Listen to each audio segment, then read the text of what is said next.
Olá, bem-vindas e bem-vindos ao Papo e Demais, um programa da Rede Evangelizar. Que bom estar aqui com vocês mais uma vez.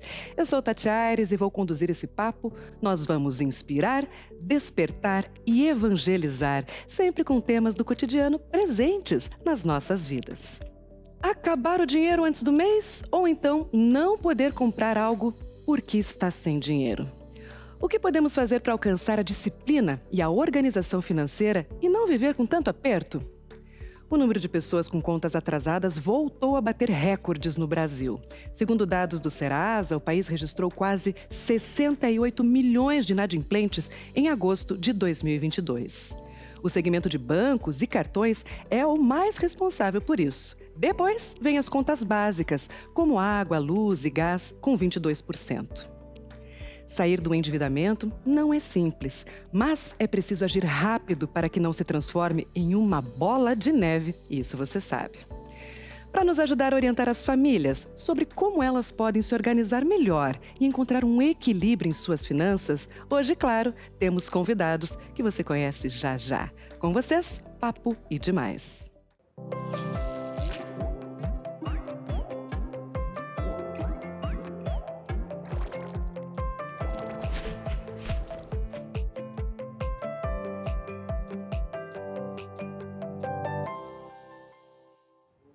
Então vamos apresentar para vocês os nossos convidados de hoje. João Maurício Leal, que é economista e faz doutorado em economia.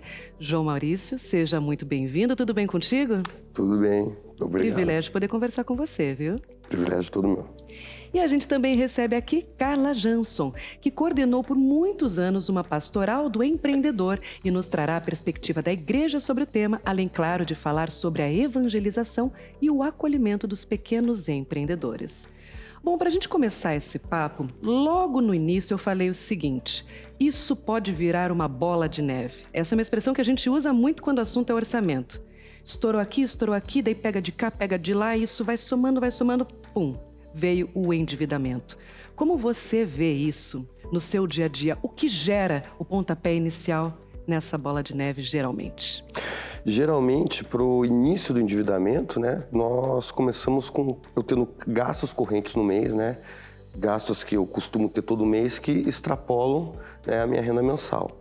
Outra forma de a pessoa começar a se endividar é quando, por exemplo, acontece algum problema de saúde na família, tem a necessidade de se fazer uma viagem dispendiosa ou até mesmo algum problema no carro, alguma coisa desse tipo. Essas são as principais fontes do endividamento.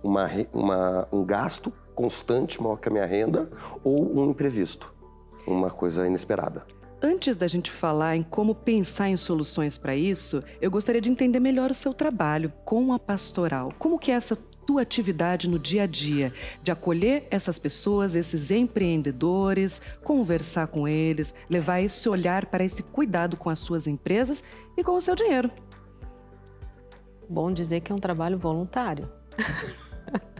Tem muita gente que diz assim, você trabalha na Pastoral do Empreendedor? Não, é um trabalho voluntário. Pastoral do Empreendedor é uma pastoral recente. Aqui em Curitiba não são todas as igrejas que disponibilizam esse espaço. E a gente faz realmente esse trabalho que é mais de acolhida, né, do empreendedor em geral. Nem sempre ele chega endividado, né?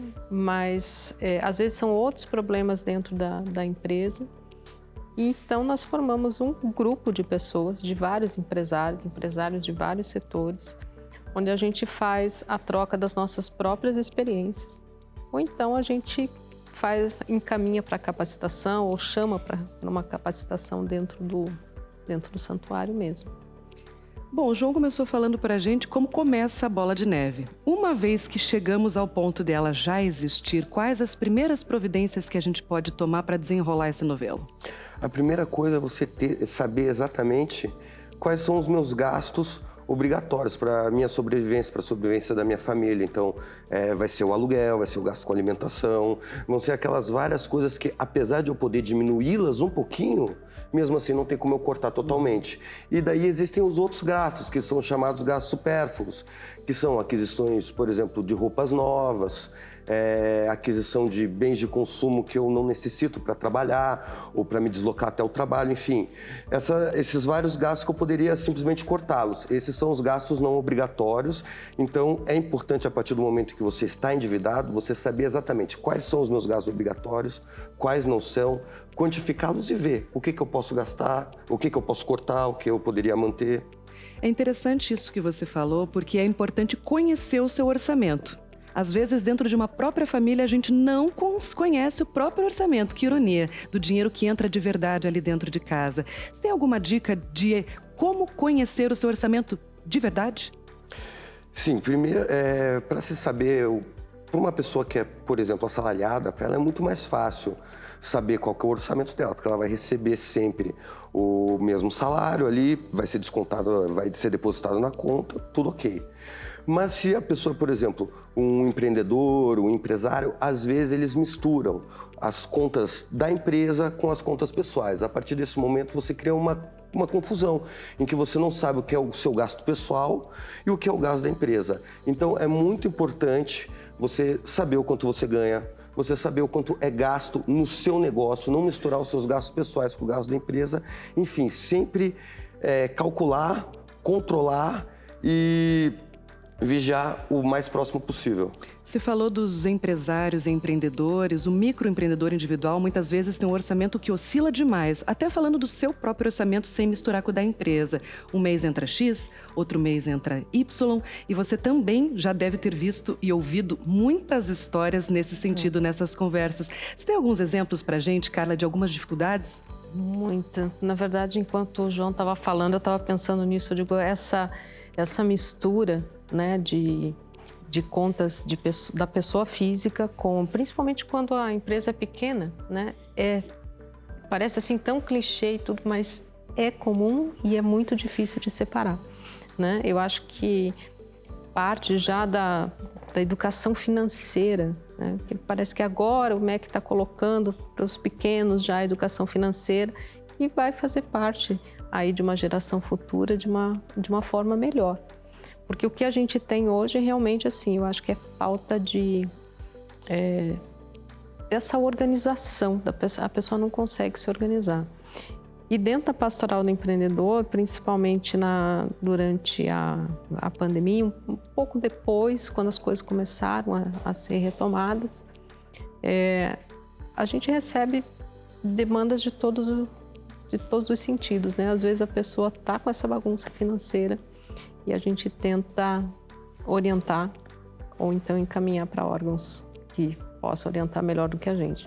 Você falou aí que o Sebrae entra como um grande parceiro nessa caminhada. Sim. O que não dá para resolver dentro da pastoral, eventualmente tem essa maneira de encaminhar. Sim, nós fizemos uma parceria onde a gente tem portas abertas no Sebrae. Eu super me orgulho de dizer isso. Isso é muito bom. É uma troca muito positiva, né? É uma troca muito positiva. Nós fizemos durante alguns anos feirinhas para micros mesmo, lá dentro do Santuário do Perpétuo Socorro. A gente organizava toda a feirinha para aqueles, assim, muitos que não eram nem legalizados ainda, estavam mais naquela onda do artesanato ou da venda de porta em porta. Processo de regularização mesmo. Exato. Então a gente fazia as feirinhas para que as pessoas conhecessem o trabalho, propiciasse essa venda, esse contato. E mais do que colocar um lugar, a gente fazia a capacitação dessas pessoas, né? Esse foi um dos projetos que o Sebrae super apoiou. Mais recentemente, nós tivemos um projeto no Shopping Cristal. Foram 45 dias de palestras. Uma imersão sobre empreendedorismo, cada dia uma atividade diferente e com consultoria gratuita do Sebrae 3 vezes por semana. Então a gente está sempre trocando essas figurinhas assim, né? Que é um prazer ter o Sebrae como parceiro.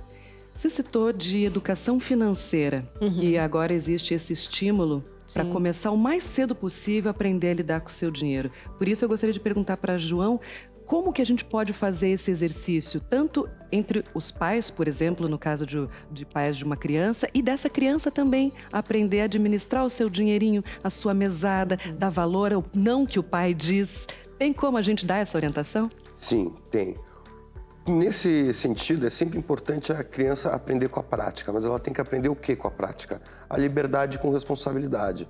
Então, não adianta você dar uma quantidade excessiva de dinheiro para a criança administrar, porque ela não vai criar os valores necessários de ser comedida nos gastos, de analisar os gastos, estudar o que gasta, etc. Então, a partir de uma certa idade, é interessante dar um pouco de dinheiro para que aquela criança faça algumas atividades indicadas. Por exemplo, você vai almoçar, você vai comprar alguns livros para a escola, alguma coisa desse tipo. Ela recebe o dinheiro, você monitora como ela gastou aquilo e a partir desse entendimento vai se criando, né, um processo educacional. Também é importante o exemplo que os pais dão. Se os pais eles conduzem a sua vida financeira com organização e disciplina, os filhos vão aprender também através da observação. Então é a prática e a observação. É o famoso aceitar o não, né? Exato. Daqui a pouquinho eu quero trazer esse assunto novamente do não, mas eu peço gentileza para vocês, para a gente ir para um breve intervalo, tomar uma aguinha e a gente volta já com muito mais informação para você. Então não saia daí.